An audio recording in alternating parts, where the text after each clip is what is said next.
학생들의 방학이 시작되면서 여름 성경학교와 캠프 등 여름 행사들이 줄을 잇고 있습니다. 이번 여름 행사는 세월호 사고로 인해 그 어느 때보다도 안전 문제가 중요한데요. 오늘 이슈를 보는 창에서는 교회 여름 행사 안전대책 지침서를 내놓은 사단법인 아름다운 청소년들의 이용환 사무국장님을 모셨습니다. 사무국장님 안녕하십니까? 네, 안녕하십니까? 네. 이제 여름이니까 또 수련회 같은 교회 행사들이 본격적으로 좀 진행이 되고 있습니다. 세월호 사건으로 인해서 그 어느 때보다도 좀 안전에 대한 의식이 많이 강화가 됐는데요. 안전에 대한 사람들의 인식 좀 어떻게 변화가 됐나요? 이제는 안전을 고려하는 것이 대부분 많은 사람들에게 일상화되었다라고 말씀드릴 수 있을 것 같습니다. 네. 개인적으로는 뭐 어디를 가든지 안전을 고려하는 것에 아주 민감하게 되었다는 것이고요. 많은 사람들이 내가 타고 있는 지하철이 안전한가라고 하는 것에 대한 이야기들을 아주 자주 하는 것을 보게 되죠. 지하철을 타게 되면 우선 그 화재 발생 시에 사용하게 되는 소화기라든지 뭐 이런 것들을 위치를 확인하기 시작했고, 그 다음에 이제 응급시에 긴급 요청할 수 있는 비상 버튼이 어디에 있는지 확인하고 그것을 활용할 수 있는 방법들을 숙지한다든지 또 수동으로 문을 열어야 될 때 어떻게 해야 되는지에 대한 것들을 공부하기 시작했죠. 그리고 이제 학부모들로서는 이제 아이들의 안전이 걱정이 되니까 아이들에게 이러한 전반적인 사항들을 학습할 수 있도록 하고 있고 잘 알 수 있도록 요청하고 있죠. 이런 것들이 아마 세월호 사건 이후에 그 개인적으로 이제는 안전을 누구에게 맡길 것이 아니고 내가 스스로 안전을 담보해야 되겠구나라고 하는 생각들을 하면서 변화되게 된 것 같고요. 사회적으로는 그 안전 사고가 나게 되면 대처가 되게 빠르고 단호하게 내려지고 있는 것 같습니다. 사회는 그 프로그램의 안전을 담보하고 있지 않은 프로그램들 같은 경우에는 사전에 차단하는 것으로 이제 가닥을 잡은 것 같고요. 그러다 보니까 세월호 사건 이후에 교육부에서는 각급 학교에서 진행하고 있었던 그 학교 그 수학여행이라든지 체험 활동을 전면 금지한 예가 있고요. 그리고 이제 이번에 부산에서 그 해운대에서 사망 사고가 난 그 사건으로 인해서 부산 지역에서도 이제 그 안전고려 활동들을 전면 금지하고 있는 뭐 이런 것들이 이제 단편적으로 사회가 어떻게 대처하고 있는지를 볼 수 있는 것 같습니다. 그리고 이제 학교에서 이제 프로그램을 진행하기 위해서는 각급 학교에서는 이제 가정통신문을 통해서 학부모님들에게 이 프로그램을 진행할지 여부를 가부를 묻게 되죠. 그래서 이제 80% 이상의 그 참석률이 나오지 않으면 프로그램 자체를 취소하는 예들이 많아지고 있고요. 이러한 것들이 아마 그 이제는 사회가 그 안전한가 그리고 안전체계가 정말 체계적으로 갖추어져 있는가 이거를 확신하기 전까지는 이렇게 계속적으로 이제 반복되는 상황이 초래되지 않을까 생각됩니다. 방금도 잠깐 그 언급을 해주셨는데 이 여름 행사들은 학생들이 많이 모이잖아요. 그런 여름 행사에 대해서 혹시 정부에서 또 법을 강화한다거나 하는 그런 경우가 좀 있었나요? 지금 현재 태안 해병대 캠프라든지 세월호 사건 이후에 일부 법령들이 개정되어서 지금 시행되고 있습니다.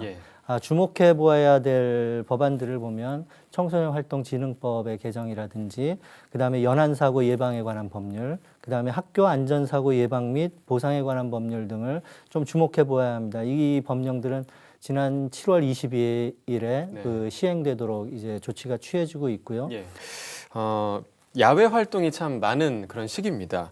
야영 활동, 또 물놀이 뭐 이런 가운데서 좀 사고가 발생할 수 있는데 이런 사고들을 좀 예방할 수 있는 방법이 어떤 방법이 있을까요?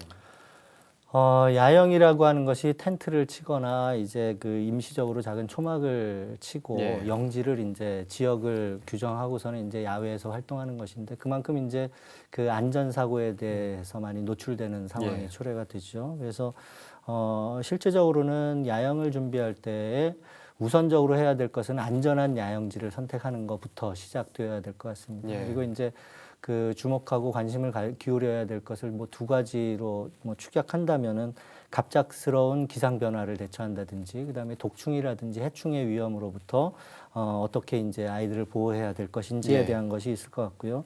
그렇다고 한다면 이제 그 물길은 돌려지지만 실질적으로 물은 그 물이 흘렀던 곳으로 다시 찾아서 흐르게 네. 된다는 이야기가 있죠. 네.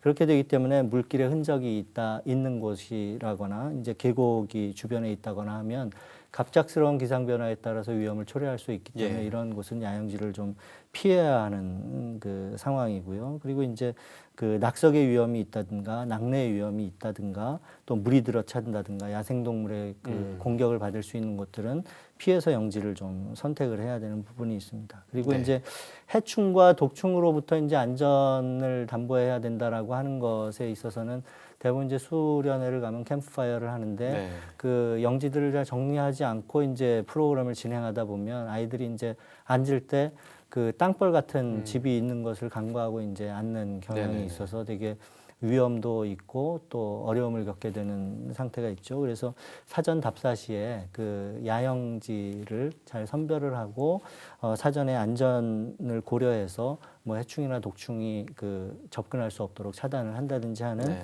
선별적인 그 노력들을 좀 취해야 네. 할 것 같고요. 그다음에 이제 물놀이 안전사고 같은 경우는 실질적으로 사망과 그 직결이 그렇죠. 된다고 볼 수 네. 있는 아주 위험한 상황이죠. 그래서 맞습니다. 우선의 안전을 고려해서 사전 답사 시에 안전한 곳인지 네. 또 안전 관리자가 있는지를 확인해야 되고요. 그다음에 이제 법령에 의해서도 수상 활동 같은 경우나 뭐 이런 때는 이제 지도자 배치 그 규정들이 또 있습니다. 그렇게 되어서 사전에 그 충분히 안전을 고려할 수 있는 전문 지도자들을 배치를 해서 네. 그 수상 활동을 할 수 있도록 하고 또 예. 교육이 필요한데 대부분 이제 그 구명조끼를 착용한다 뭐 이 정도 이제 인식만 하고 가는데 네. 실질적으로는 이제 체험적인 교육이 좀 필요한 것 같습니다. 그래서 구명조끼를 직접 착용해보고 예. 그 착용한 상태에서 물에 들어가 보니까 아, 내 상태가 물에 이렇게 뜨고 네네네. 안전하구나 하는 네. 것을 인지를 해야 될 것 같습니다. 왜냐하면 참여하는 청소년 대부분이 물에 대해서 막연한 그 두려움을 갖고 있는 친구들이 있는데 구명조끼를 입었다고 급작스럽게 물에 들어갈 경우에 되게 당황스러워하는 그쵸. 사례들을 네. 많이 볼 수 있기 때문에 이 교육이라고 하는 건 물놀이 사고에 대한 대비책 같은 경우는 충분히 훈련받고 실질적인 체험 교육이 필요하다 이렇게 볼 수 있습니다. 네, 마지막으로 이 여름 행사 그리고 이제 안전에 대한 측면에서 한국교회에 당부하실 말씀 부탁드리겠습니다. 사전에 그 진행할 때에 또 그 체크해야 될 많은 부분들이 있습니다. 예. 이러한 것들을 사전에 준비하고 안전계획서를 수립해서 진행할 때 어려움이 없도록 좀 준비하는 게 하겠고요. 네. 그 다음에 이제 그 법령들이 개정되어서 지금 막 시행되고 있는 것들이 있는데 법령들도 좀 관심을 가지고 좀 긴밀하게 좀 연구하셔서 안전사고가 났을 시에 어려움을 겪지 않도록 이렇게 준비하는 것이 좀 필요하다고 볼 수 있겠습니다. 그래서 네. 이번 여름 행사는 좀 안전하게 네. 좀 잘 다녀왔으면 네. 좋겠습니다. 네, 지금 말씀하셨듯이 안전하고 또 합법적인 그런 여름 행사가 예. 좀 이루어졌으면 좋겠습니다. 오늘 함께 해주셔서 감사합니다. 네.